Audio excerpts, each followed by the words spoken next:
Welcome friends to the Witchlight Carnival. Hi, I'm Seb and I make stuff. Today we're going to be building a fairly flat game board to show off my first full build for the Witchlight Carnival. With the Wild Beyond the Witchlight being one of the major inspirations that got me started on this channel, building up some of the stalls and then some of the rides, I think it's about time that I built a full game board for this piece. So I grabbed out the map and some XPS foam and got designing. So to start, we're going to grab the XPS foam and lay it all out.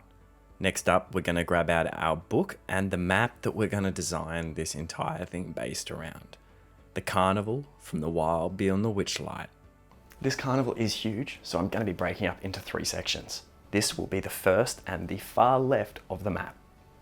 And since I've already started half of these builds, I'm going to lay them out and use it to help me kind of rough out the shape and the layout of my entire build.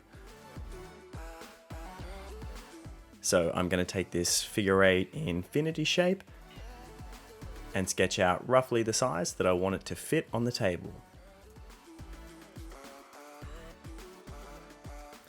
I was pretty happy with how all my builds fit into this part of the carnival so far.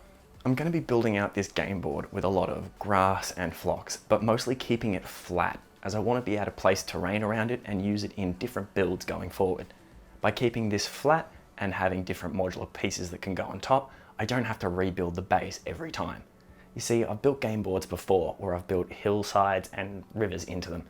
These are beautiful, but they are locked into this shape and don't really give me a lot of reusability. So this time we're going for modularity and a board that can be used in multiple different styles. In some areas we are going to use a lighter to add some divots, but later on we'll bring these back up to level by putting in some puddles. Once I'm happy with what I've drawn out and the general layout, it's time to get on to adding the texture. So I collected some different sands and dirts, put them through a sieve to clean them up, and then applied them to the game board. So I'm going to add a layer of matte Mod Podge and then coat the entire thing with a thin layer of sand and dirt. Using a sieve for the sand or dirt helps you to remove all the larger particles and keep a smaller scale for this model. And once you've coated the entire board, it's time to let it sit for a moment and dry before pouring off all of the excess. And give it a little tap just to remove whatever's left on top. Once the first layer of texture's down, we're going to have to seal it. So we're going to make a mix of 50-50 Mod Podge and water and shake it up into a spray bottle. Once you've got that ready, it's time to apply it to the board. Spray this mix over everywhere that you've added down some texture to really help soak it in. This will dry clear, so don't worry if it's left the board looking a little bit white. And now while that dries, we're going to make another mix, this time using Mod Podge and black paint. This is the Black Magic craft recipe. I recommend checking out his channel, he's got some amazing builds in this stuff. This stuff is great to seal up the edges, and I'm going to go around and hit all the sides of my board to help protect it later on.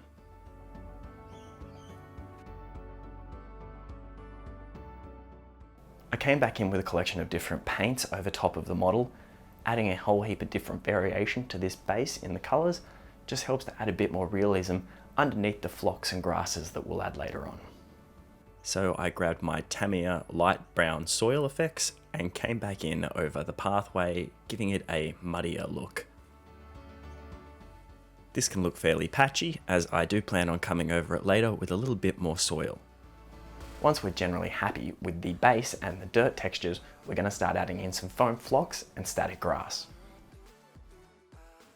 I start with a layer of flock and then spray it with a mix of Mod Podge and water, continuing to add more and more greenery until I'm happy with the grassed areas. And once I've got a good amount down, I hit it again with that same sealant just to help hold everything in place. Adding different flocks and static grasses layer by layer to build up the natural environment. Now that I've got a fairly decent base, leaving the road areas open, it's time to move on to the static grass. So I grabbed the Mod Podge and a collection of different static grasses and mixed them up into my static grass applicator. Essentially following the same method that I used to apply the flock, but this time using the static grass applicator and its slightly electric current to help hold all of these tiny little grass particles upright. I continue to use this method around the rest of the board, hitting a layer of Mod Podge, then coating it with some static grass before coming over with the vacuum and picking up any excess.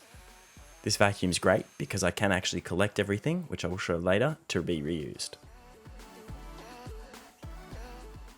And then I repeat the process again and again until I coat the entire board.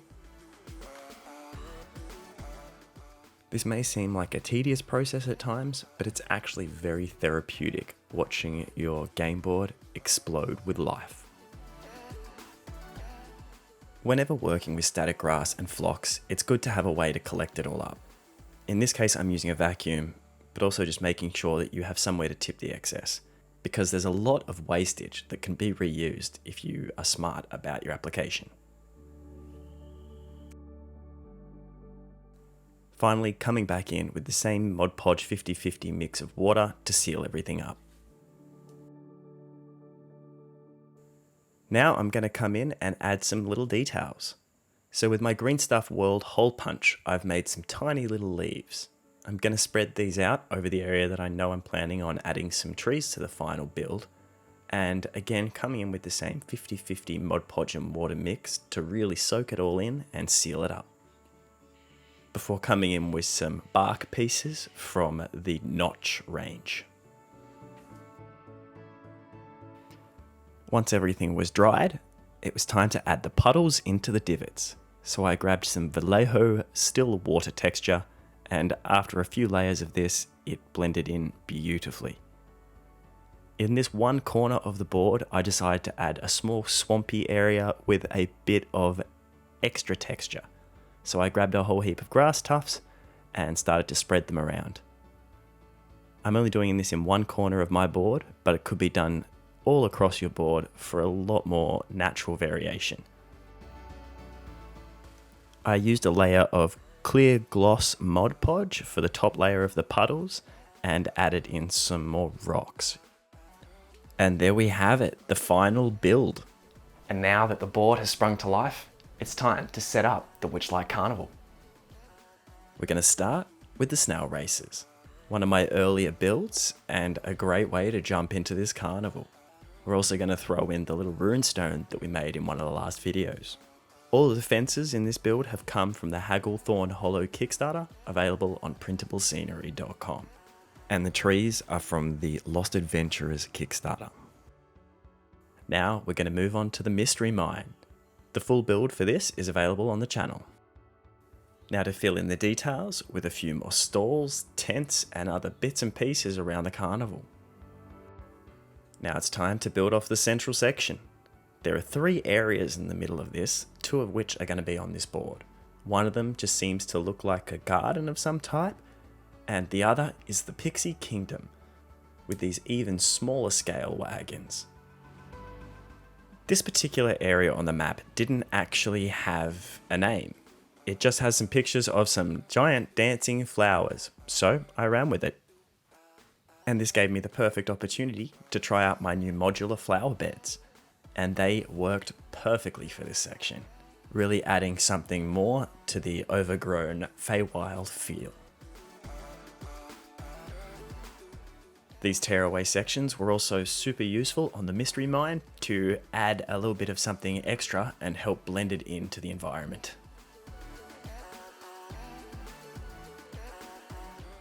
These are a super easy 5-minute build, and I'll be releasing a video later this week on how to throw them together. They can be used across a whole heap of different boards with their modularity. They can be moved around, they can have models placed on top of them, they can be torn up and shifted on the go. They're really just a great little addition to any game board. And they're super easy to make.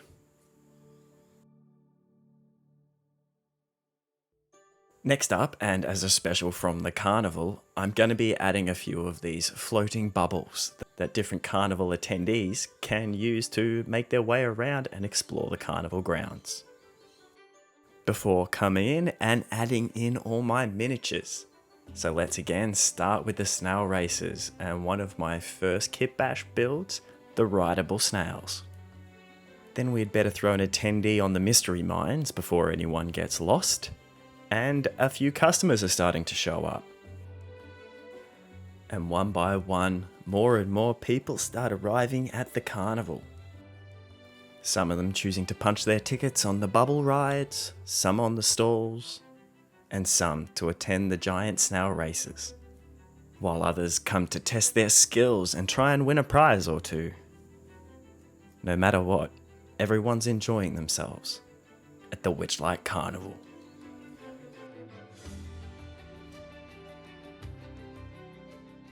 This board came together in a great way. It was the perfect culmination of the handful of Wild Beyond the Witchlight builds that I've done so far, and I love seeing everything laid out on the table.